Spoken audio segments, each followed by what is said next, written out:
The first day for SLI League StarSeries Season 3 Finals has just ended, and I want to recap some interesting matches that I saw in this first day. First of all, I want to say that I got 6 out of 8 of my predictions correct, and I think that's pretty good.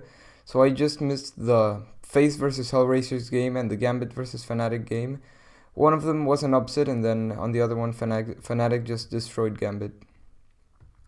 So, two interesting matches I saw today were the SK vs Tyloo match and the NIP vs G2 match. First of all, I think the SK vs Tyloo match was really interesting because people thought it was going to be a very one-sided match with SK destroying Tyloo. However, SK started really slowly and Tyloo won the first half 7-8 and then one pistol round, so it seemed like they had control over the match. But however, then SK got warmed up and they really took the match from Tyloo's hands and stole the match 16-12. Then another interesting match I saw was NIP vs G2. I think this match was really interesting because NIP and G2 were supposed to be teams around the same level. Even though we hadn't seen G2 at any LANs, they had looked pretty rubbish in ESL Pro League, and NIP had looked pretty good with Draken in. So it was supposed to be pretty even. However, the results were not even at all, as G2 beat NIP 16-6 on Inferno. I think this was because NIP had no coordination, and the things that looked really good in Pro League didn't transfer to LAN at all. They were dry peeking the ops without any flashes, smokes, or Molotov, and getting into 4v5s at the start of the round, many rounds in the half.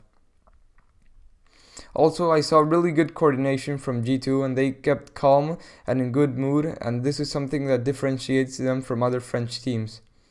I think that NIP really underperformed in this match, and there was a total lack of coordination in the team. Now heading into the predictions for day 2. The first match is Gambit vs Tyloo. I think this match will be pretty even because even though Gambit played rubbish versus Fnatic, losing 16-8 on Inferno, I think they're a really good team and have a structure and a system that works really well, and I think Tyloo also had a great display of skill versus SK, only losing by 4 rounds. However, I think that Gambit is a better team overall with better players and a better system and in-game leader, so I think they will take this match. However, it will be very close. Then FaZe vs Immortals. I think FaZe should take this one easily if the star players perform like they should.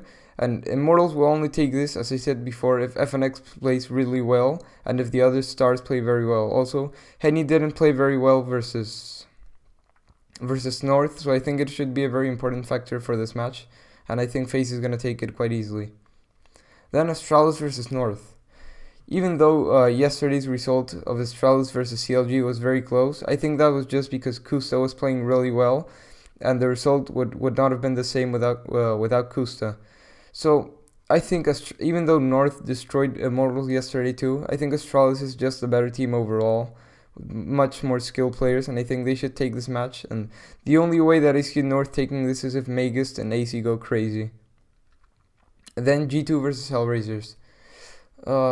This match is fairly simple. I think that if Dead Fox doesn't perform really well in Hellraisers, G2 should take this easily if Shox and Kenny S are playing like they did versus NIP. Then a really interesting match is Fnatic vs Navi. Navi played pretty well versus MVP Project yesterday, even though the South Koreans had a great display of skill versus Navi. I didn't really know much about them, but they played really well. So in Fnatic vs Navi, I think that Navi should take this match because they have better players overall. Even though Fnatic has a roster of 5 very skilled players, I think that Navi is simply a better team right now. I see Fnatic just relying too much on individual skill. However, I think both teams actually rely a lot on individual skill, since Navi, since Zeus left the team, has relied a lot more on skill than on the system that they had in place before, which is now in place in Gambit. In the end of the day, I think Navi will take this match, but it will be very close, so it can go either way. Then the next match is NIP versus MVP Project. Funnily enough, I think MVP Project has a chance at this if they played like they did versus Navi. NIP played really bad versus G2 yesterday. So I think that if NIP continues with this trend of losing the first man at the beginning of the round, MVP might have a chance. However, I think it is most likely that NIP should take this match, but only if they play as a team. Then the final match for the day is Virtus Pro versus SK. I think this will be a great match because this is almost like the Clásico of CS. So I think that it'll be super fun to watch, as it always is with these two teams. It'll be top tier Counter Strike. But I think in the end, Virtus Pro will take it because they're really good at LAN, and SK looked quite kind of shaky versus Tyloo. They took a lot to get warmed up to the match. Only started playing really well since the second half, and they were taking unnecessary risks for the whole match, kind of like not respecting their opponent. So I think Virtus Pro should capitalize on that and should punish SK and should win the match.